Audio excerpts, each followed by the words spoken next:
I do not want to believe yung allegation na isa ka sa nag-mastermind because I don't think you are that low.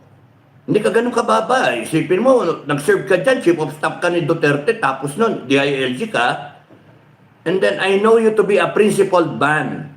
No? Kaya nga sinabi ko, I'd rather wait to hear your side. Mag-press statement ka naman, deny mo. Sabihin mo, hindi ako yan. Hindi ko gagawin yan. Ganun ba? Panay, sipsipan ba tayo ngayon? Hindi tama. The best information is ikaw, yourself. So, maraming nagsasalita ng mga P-Mayor trying to protect you, your image. The best person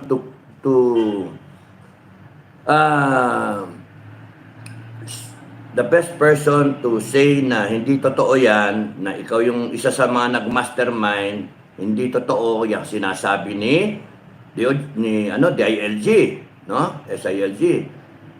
Kung totoo man yun, and then, panindigan mo, bakit mo ginawa yun? Explain mo, bakit yun? Hindi yung gagawa kayo, yun yung allegation, gagawa kayo, tapos nun tahimik kayo. Tapos sasabihin nyo, fake news. Sasabihin nyo kung ano-ano. Announce kayo na hindi totoo yan. Ang totoo ganito. Because you owe it to the Filipino people. Kung ano talaga, yung power ninyo sa gobyerno galing sa taong bayan. You do not forget that, Mr. No? Walang masamang tinapay. Ang ano lang natin, doon tayo sa tama. So kung parang langanin ka, kung iniipit ka, madali yun, malis ka lang. Di ba? Malis ka lang. Ayoko na sa inyo, mga walang niya kayo, iniipit nyo ako, gago kayo. Ganun yun. Pero kung paninindigan mo yan, nasa sa'yo yun, it's a choice. But we cannot forever protect you and stand by you because there's a higher calling, the Filipino people, country. Ngayon kung sa tingin mo, your calling also is to defend the commander-in-chief, defend the president, and mas priority yon, defend the administration, nasa iyo yun. Ano mo yan Call mo yan, no? So, okay? Okay na yan.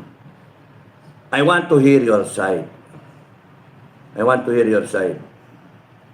Kasi hindi gano'n ang pagkakilala ko sa iyo. Beth Lagupa, good morning. Leonardo Rosales, good morning. Annabel, hello po Sir Dado, watching from Japan. Interior, bro, kayong mga troll, huwag kayong makikialam mga hayop kayo. Huwag kayong makialam, hanggang bayad lang kayo no? Kaya nakikialam, marunong pa kayo sa nangyayari. As if, panay palamunin naman kayo mga troll Kayo yung mga walang kwentang Pilipino no?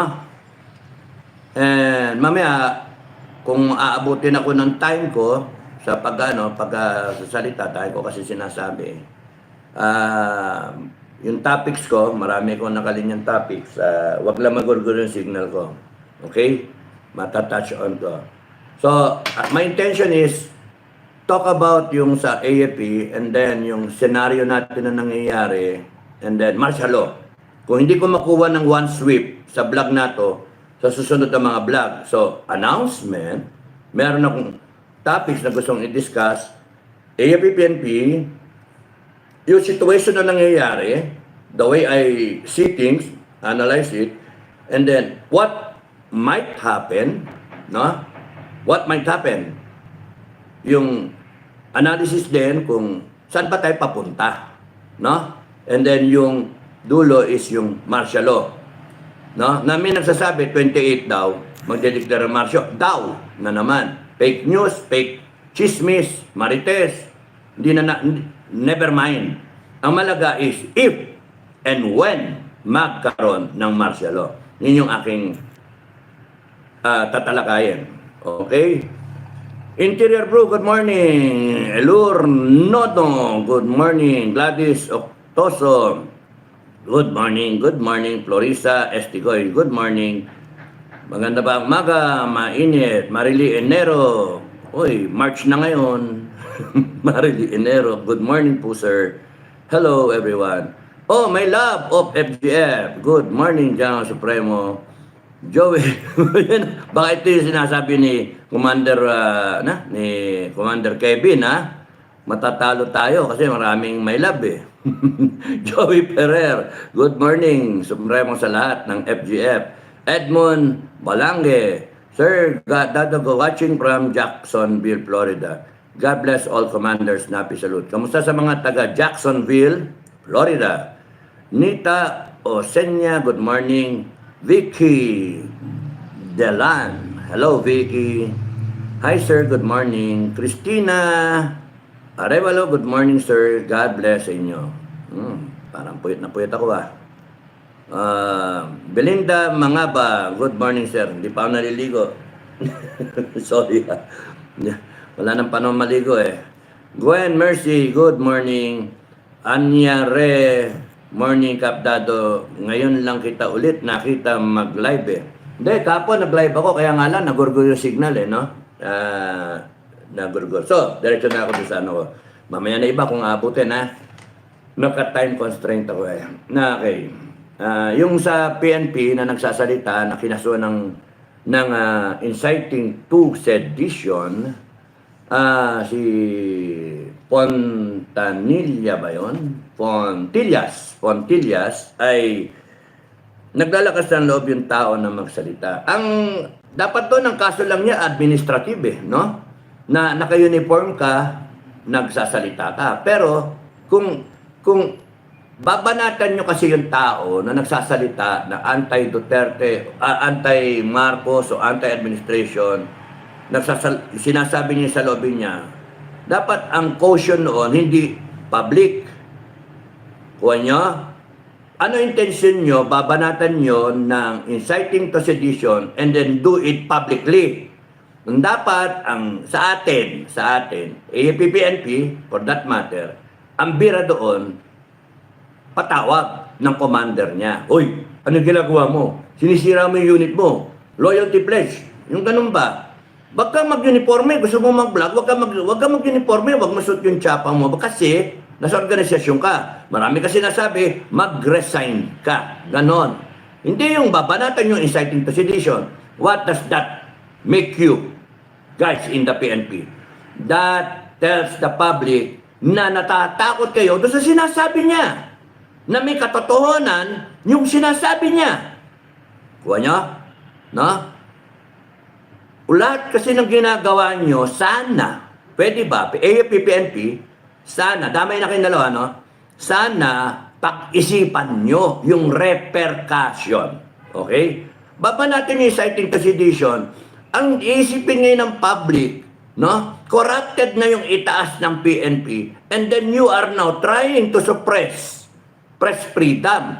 Ang di na maiisip ng public is that naka-uniform yan, naka-tsapa, masama yung nagsasalita siya.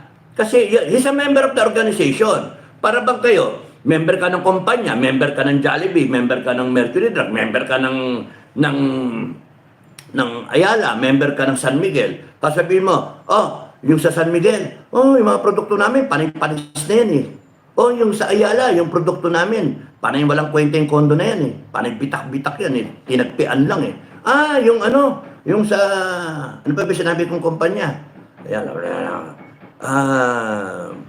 yung whatever company that you are in, hindi, pagka nagsalita ka against the company, sisitayin ka ng kumpanya. Why? Because you're part of the organization. So, when you want to say something, kagaya ko, I want to say something, hindi, wala na ako, civilian ako eh. Civilian ako. But if I wear a uniform and then birahin ko ng birahan ng AFP, that's wrong. Why? Isipin, you're giving the perception na ikaw, member pa rin ng AFP. Kaya nga pag kami nagsasabi, AFP, sundalo, etc. Nililinaw na wala na ako sa serbisyo. So, yun. Kaya nga hindi tama yung magsalita ka na suot mo yung tsapa mo, suot mo yung uniforme mo, tanggalin mo. magsalita ka. And that is just an administrative case. Pero yung babanatan yung inciting to sedition publicly, and then pipick upin yung kwento na si Pontillas, salita-salita, ganyan-ganyan, ayan, binanatan kayo, hindi siya natatakot. Di tanggalin niyo siya sa serbisyo. Ngayon, hindi siya mukhang pera. Tanggalin mo siya sa serbisyo, may tatanggap pa sa kanya. At pag umikot ang gulong, kahit ako masunod, kung umikot ang gulong, sige, kunin kita sa susunod na PNP, sa bagong PNP, sa People's Police Force. Automatic, pasok ka, 1 rank higher pa. At lahat na nag-resign sa serbisyo, lahat na nag-resign, kasi hindi nila matanggap yung nangyayari, automatic, pag-ikot ng gulong, kung magkakaroon ng People's Police Force at Philippine Defense Forces na inabot isang buong AFP, malay natin, hindi natin alam yung nangyayari. Hindi natin alam yung pwedeng mangyari. Pero, ang alam ko, pag ina-analyze ko, sa sobrang galit ng tao, sa sobrang expectation ng tao, at hindi kayo nagde-deliver, nagsusweldo ang tao sa inyo, pinapakita nyo, wala kayong kwenta. So what's the point na continue the organization, the sovereign Filipino people will create a new armed forces, the Philippine Defense Forces and the the People's Police Force. Kalimutan na yung AFP, kalimutan na yung PNP. Pwede gawin ng taong bayan yun, they have the power. Tapos doon, lahat ng matitira dyan na matitino, lahat ng loyal dyan, pumunta kayo sa amin, sa taong bayan. O di simple, yung hintay-hintay ng tao. O yan, ulit. Nagugurguri signal ko, parang nakapokus sa akin, no? Sa akin, no? Which means, nasasaktan sila, no? Nasasaktan sila. I'm back, hello. So, yun yung ano, instead of doing it publicly, na inciting to sedition, it shows na tinatamaan kayo, naapektuhan kayo doon sa sinasabi ng tao. Napakasimple lang. Call him. I'm the commander. Loyal ako. Ayokong sumali ayokong madamay. Kasi the commander is responsible for what his unit does or fails to do. So, kunyari, itong tao ko, ayokong mapasama. Tatawagin ko yan. Uy, ano yung ginagawa mo? Naka-tsapa ka pa, naka-uniform ka. Mag-vlog ka, huwag ka ng-uniform para hindi isipin ng tao na sa active ka. Hindi ko isosuppress yung gusto niya. Pero, sasabihan ko siya, you vlog at your own risk, ha? Pagka ikaw minalas dyan, gawa mo yon. Pwede naman na incognito ka, gumawa ka ng ibang account, gumawa ka ng magtakip ka, etc. etc. You do your thing. Pero kung props mo yun, naka-uniform ka at tsapa, remember, whatever you say, Pontillas, will reflect on the organization. Yung ginawa ng ibang kasama, nag-resign, AFP, PNP, nag-resign, choice nila yon. Yung mag-vlog, choice ka. Pero mali ang ginagawa na sagot ng organization na banatan ka na inciting to sedition. Mali yun. Ano inciting to sedition? Ay, nako, hindi. Ano inciting to sedition doon? Sa totoo lang, walang kaso dun eh. He's not inciting. He's just expressing yung opinion niya. Okay, sa AFP, bumanat ang AFP na mga dependents. In fact, pinost ko yun na kung totoo man yun, is a violation of the Constitution. Kung totoo, yung sinabi ng AFP na independence, pinagbabawalan, whether it is from the highest echelon, the chief of staff, or sa division level or commander level, ang punto, kung totoo man yun, bakit mo pagbabawalan ang dependence ng sundalo? Question mark. Pag ako nakatanggap nun, sasabihin ko lang, tarantado, pakialam nyo ba sa pamilya ko? Gago pala kayo eh. Ikaw commander, yung kahit 4-star ka, 3-star, 2-star, kayo mga commander, yung pamilya ninyo, ang pansinin nyo, wag yung pamilya ko. Pakialam nyo sa pamilya ko. Kayo ba nagpapasweldo dyan? Ha? Ikaw ba nagpapasweldo sa akin? Gobyerno nagpapasweldo sa akin? Taong bayan nagpapasweldo sa akin? para pagsabihan ninyo yung pamilya ko, pagbabawalan nyo mag-comment, mag-post sa SOCMED, mali yun. Kung totoo yun. Now, palagay natin totoo, it is a violation of the Constitution. No? No law shall be passed abridging the freedom of expression. Ibig sabihin pa nga, no restriction, no regulation, no policy should be passed to restrict the freedom of expression. In this case, the dependence ng mga sundalo. Kung gusto nyo i-curtail yung freedom ng sundalo, which is talagang expected, no? Soldiers are parang second-class citizens, no? Hindi ka pwedeng magsalita laban sa organization. We understand that, galing kami doon. Pero yung pamilya ko, yung asawa ko, yung buong pamilya ko, bawal mag-comment, bawal mag-post. Eh, gago kayo. Hindi tama yon. Because wala kayong hold doon sa pamilya ko. Sa akin lang. So, again, it is probably, kung totoo yan, it is probably a knee-jerk reaction sa nakita nyo dami ng tao. Uy, delikado tayo ah. Baka matanggal si Apo BBM. Matatanggal, delikado, daming tao niyan. Baka magtuloy-tuloy ang people power na yan. Delikado tayo. So, suporta tayo, suporta. Sip-sip tayo, bawal mag-post at mag-share. Kasi ang nasi-share at nagko-comment is yung mga rally. So, is that wrong?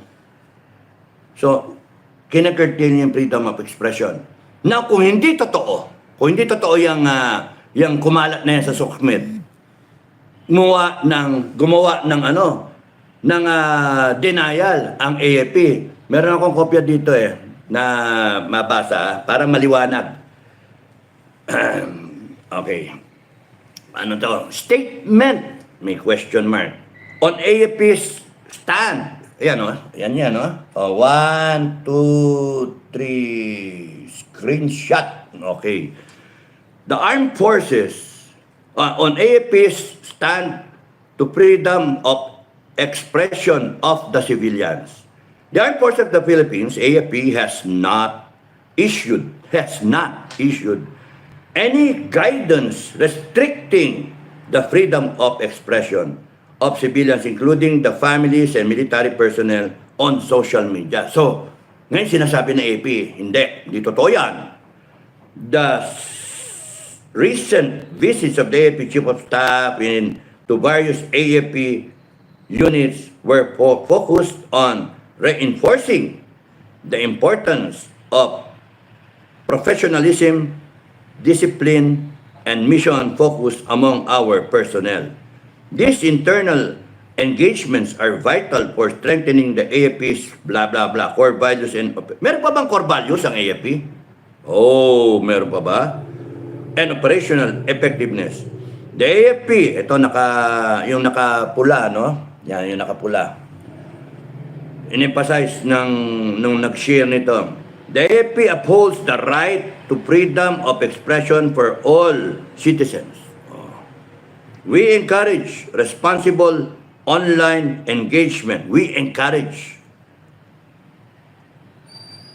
Ulitin ko we encourage responsible online engagement and critical evaluation of information to mitigate the spread of disinformation. The AFP remains dedicated to transparency, professionalism, and constructive engagement with both its personnel and the public. So yun yung statement. So lumalabas ngayon yung sinasabi na yung mga nagsasabi na totoo yun, na mga asawa pa ng mga sundalo ang naglabas at nagtatanong, may nag-message pa nga kung totoo yun. Malay ko. Malay ko. So, ang pinakaano dyan is, why? Why may kumalat na gano'n? Dinidestabilize ba yung gobyerno natin? Meron bang, bakit may kumalat ng gano'n? Ngayon, kung magkakaroon ng gano'n, kung merong ganon, dapat hindi selective. Dapat hindi yung ang tawag doon, hindi double standard. Kasi kung kung merong ganong policy, dapat parehas. Apolitical nga kayo, di ba? AP, PNP. Apolitical, ibig sabihin, wala kayong pinakampihan. So bakit pagbabawalan yung mga tao na mag-post, mag-ganyan, mag-share, mag-react sa pro-Duterte, seemingly pro-Duterte, pero yung mga pro-BBM, hindi pinagbabawalan. Si Pontilla sa PNP, inciting to sedition, pero yung ibang nagsasalita na pro-BBM, na okay pa ang droga, no, si PNP, hindi mo tirahin. Hindi Kaya nga, something's wrong. Huwag kayong papasok sa isang bagay na lumalabas, bias kayo, at sip-sip sa gobyerno. Kasi, nakikinabang kayo, question mark, ng mga taong bayan. At nag-aambisyon kayo ng posisyon.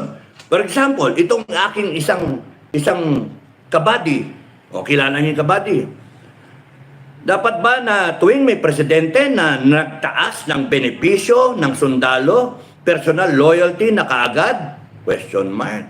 Sundalo kami ng Pilipinas, hindi personal na sundalo ng nakaupong presidente. Bumerang, balik. Kasi, kayo nga nagiging personal na sundalo ng presidente ngayon. Kaya nga, wag na kayong mag-post ng ganyan kasi lumalabas, you are waiting for positions. Okay? Ganun na lang. Kasi kung bawal magsalita ang mga opisyal ninyo at lalo na yung mga sundalo nyo against the government or the position or policies of the government, pagbawalan nyo rin magsalita ang inyong mga opisyal o mga enlisted man na magsalita pro sa government. Two-way. Why? Because you cannot chop, you cannot segmentize, yung hati-hatiin, yung tinatawag na freedom of expression. Hindi pwedeng papayagan mo isang freedom of expression ng isang partido kontra sa expression ng isang partido. Freedom of expression according to the Constitution is buo freedom of expression. Hindi pwedeng bitak-bitak yan, hati-hati. Ang pwede lang magsalita ay yung pro-government. Hindi pwedeng magsalita yung pro-Duterte. Mga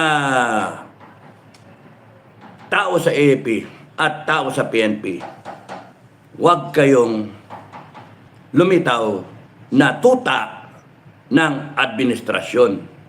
Pag sinabi niyong apolitical kayo, you mean it by heart. Apolitical, wala kayong kinakampihan. Di ba? Apolitical. But that does not limit you, mga kababayan, mga AFP tsaka PNP. That does not limit you na kampihan ang taong bayan. Apolitical, wala kayong kinakampihan sa politika. Presidente, tao ng presidente, partido ng presidente, kasama sa eleksyon. At dito, sa Duterte, lahat ng kakampi kay Duterte, lahat ng partido ng Duterte, lahat ng mga politikong sumasakay, gustong maboto dahil sa merong clout ang Duterte. Apolitical is being centered and focused on the Filipino people. Yan ang sabihin na political. Wala kayong kinakampihan, kundi taong bayan lang ang kinakampihan nyo.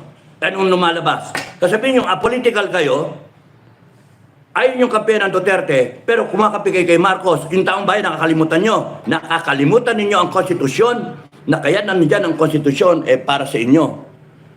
Neto. Okay. Babasahin ko ulit, ha? You are violating the Constitution. And it hurts me. It's painful sa heart. Maraming mga retired na galing sa serbisyo that you have forgotten, you have lost focus, no? Nakalagay sa Constitution, yung preamble natin, we the sovereign Filipino people. imploring the aid of Almighty God. Diyos lang ang kinikilala nating mas mataas sa atin. Not a Marcos, not a president, not a government. We, the sovereign Filipino people, imploring the aid of Almighty God in order to build a just and humane society. Just ba yung ginawa kay Duterte? Peking warrant of arrest, dinala nyo, sinuko ninyo. Sinuko sa ICC, nasaan yung ano? Tapos tinatry ngayon, tapos pinagkakatuwaan ngayon, binibira, nakita nyo, nagrally lahat ng tao. Sino nag-destabilize ng Pilipinas? Kayo sa gobyerno, hindi kami. Mga animal kayo. Hindi kami. Kayo.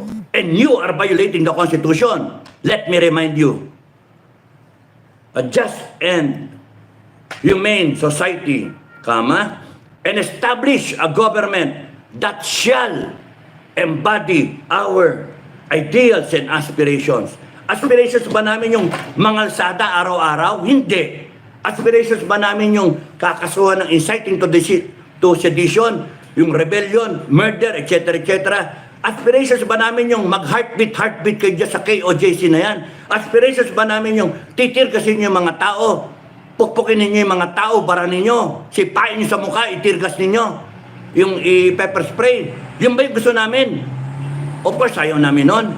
Aspirations ba namin yung nakawan ninyo yung gobyerno? Hindi. Hindi namin aspirations yun.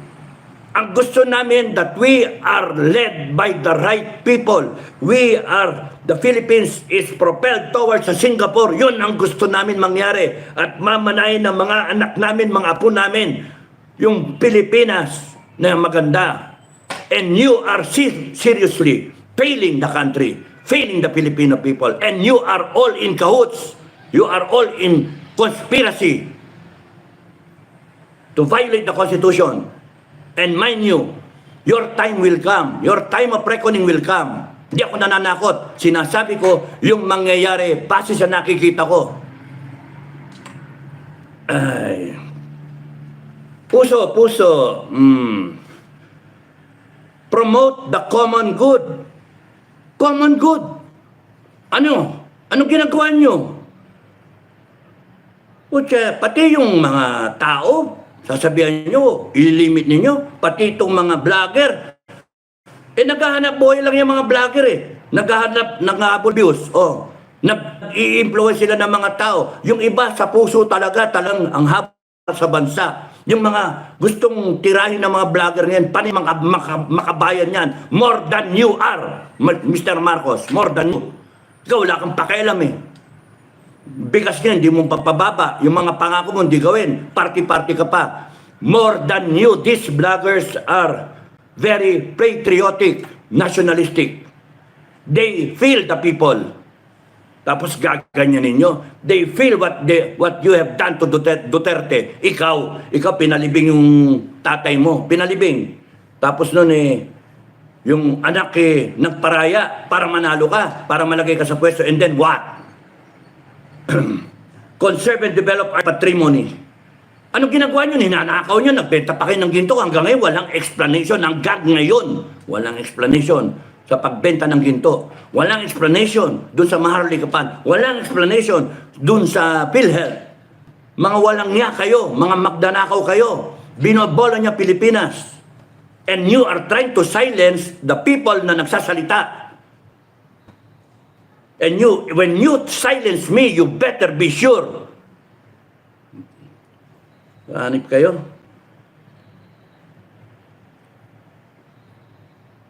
And secure to ourselves and our posterity. Secure to ourselves and our posterity the blessings of independence. Martial law na nangyayari ngayon Creeping martial law. And democracy under the rule of law. Rule of law. Anong ginawa nyo kay Duterte? Anong ginawa nyo kay Kibuloy? Anong ginawa nyo kay Bantag? Anong ginawa nyo kay Tebes? Anong ginagawa nyo sa akin? Anong ginagawa nyo sa mga vlogger? Anong ginagawa nyo kay Pontillas ngayon? Biniktima nyo. Anong ginawa nyo kay Grijaldo? 3 buwan na mahigit. Mga hayop kayo. Yan ba ang upholding the Constitution? A regime of truth. Panay kayo fake news. Pero pag kayong kabila ang magsasalita, babanatan nyo, fake news kayo. kakasuhan ninyo. Kayong fake news may troll farm pa kayo Justice, walang justice. Walang justice bakit nagrarally buong mundo ang Pilipinas? May justice ba doon? Ang ICC ang last court, last resort. Hindi yung magsiswimming sa beach, hindi yung resort na yun. A court of last resort ang ICC. Ibig sabihin, pumalya na ang justice system ng isang bansa. And ang candidate dyan, usually, ang mga bansa na ruled by tyrants, ruled by mga authoritarian people na ang dali-daling magpapatay.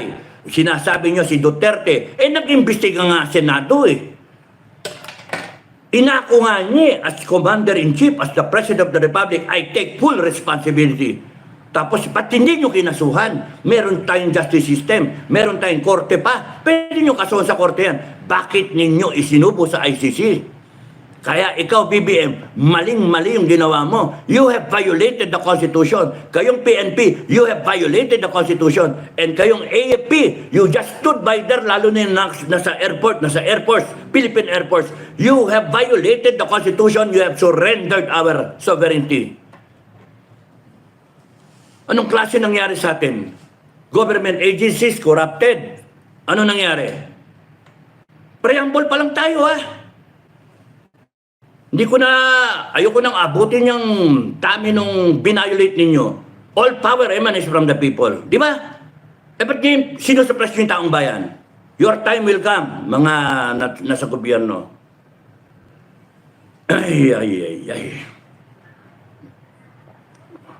The blessings of independence, democracy under the rule of law, and a regime of truth. Panay kay fake news Justice, freedom, love, equality, and peace do ordain and promulgate this Constitution. Basahin ko ulit for emphasis Preamble, 1987 Constitution. If you really respect the Constitution, ano ba yung putragis na Constitution na yan? 1987 pa yan Ano ba yan? It is the spirit of the nation. It puts the country in order. All laws follow the fundamental law of the land, which is the Constitution. I'm not a lawyer, but I do understand English. I do understand the Constitution. We, the sovereign Filipino people, kami, imploring the aid of Almighty God. Walang mas mataas kaming kinikilala. Wala, mga kababayan. Alamin ninyo yung power ninyo. Wala tayong kinikilalang mas mataas sa atin, kundi ang Diyos natin. We, the sovereign Filipino people, imploring the aid of Almighty God. God bless us. God protect us. God guide us. Hindi the President guide us. The government guide us. No! Tauhan natin ng gobyerno kasi lahat sila sumusumpa sa ilalim ng Constitution. I do solemnly swear that I will blah blah blah. Pati hanggang ngayon yung AFP ninyo, sinasabi, we will uphold the Constitution. We will uphold it. Paano, ano nangyari? Bakit tayo ngayon yung parang may kasalanan? Kaya kayong AFP, huwag kayo nagsasalita ng pulko, ng pungkol. Huwag kayo nagsasalita ng wala sa hulog. At lumalabas kayo, sip-sip, lumalabas kayo, violators of the Constitution. Pakialam niyo sa pamilya ko, sasabihin ng sundalo niyo. Pakialam ninyo. Punta ng 4-star ka, 3-star, 2-star, 1-star, kayo mga commander. Yung sarili niyong pamilya, ayusin nyo. Yung pagbababae ninyo, itigil ninyo. Yung mga kapritsyo ninyo, yung pagkukondo ninyo, may binahe kayo. Yun ang pansin ninyo, wag yung pamilya ko. Wala kayong pakialam sa pamilya ko. Sarili kong pamilya yan Wag ninyong inaano yung pamilya ko. Dinadamay. Now, kung doon kayo, nag-rebound kayo, sinabi ninyo, you encourage. That's good, very good, very good. AFP. But you make sure it does happen. Binibigyan nyo, in-encourage ninyo. No? We, the sovereign Filipino people, employing the aid of Almighty God in order to establish in order to build a just and humane society, violation, and establish a government that shall embody our ideals and aspirations, violation, promote the common good and conserve, develop our patrimony, violation, and secure to ourselves and our posterity the blessings of independence, democracy under the rule of law, violation, regime of truth, violation, justice, violation, freedom, violation, love, wala nga love eh, equality, violation, and peace, violation, do ordain the Constitution. Sa preamble pa lang tayo. The government of the Republic, this administration, and all agencies, question mark, Supreme Court. You are in violation of the Philippine Constitution. And do ordain kami. Do ordain. Binigyan namin ng espiritu ang Constitution. Huwag kayong umasta na marunong pa kayo sa taong bayan. Huwag niyong gawing tupa ang taong bayan. You do not hurt the Filipino people. You follow the Filipino people. Filipino people will rise up. The Filipino people will stand up and exert their right, their power. All power emanates, all authority emanates from the Filipino people. Sovereignty resides in the Filipino people. Ano yung pinapalabas ninyo? Ha? Ano yung mga pinalalabas ninyo? You do not appear or even show yourselves as more knowing, mas alam ninyo yung power, yung authority, yung policy, pati kayong mga vlogger, no? Mga vlogger, mga troll, kayong mga spokesperson, mga expert, hindi nyo kayang i-contest yung sinasabi ko about the Constitution, about the Filipino people being on top of it. People, sovereign Filipino people, Constitution. We did ordain and promulgate the Constitution. Any amendment you do in sa Constitution, any change sa Constitution, gusto nyo palitan ng buo yan, you need the Filipino people to ordain and promulgate that Constitution. Any amendment, kinakailang approved, ratified by the Filipino people. You see the power? And you are now basing your power sa Constitution. You see, mga kababayan, ikaw na nag-iisa, may karapatan ka. Lagi, always, and forever. May karapatan ka. Alam ng gobyerno ito, pagka ikaw, pinaghati-hati kayo, nawawala yung we, the sovereign Filipino people.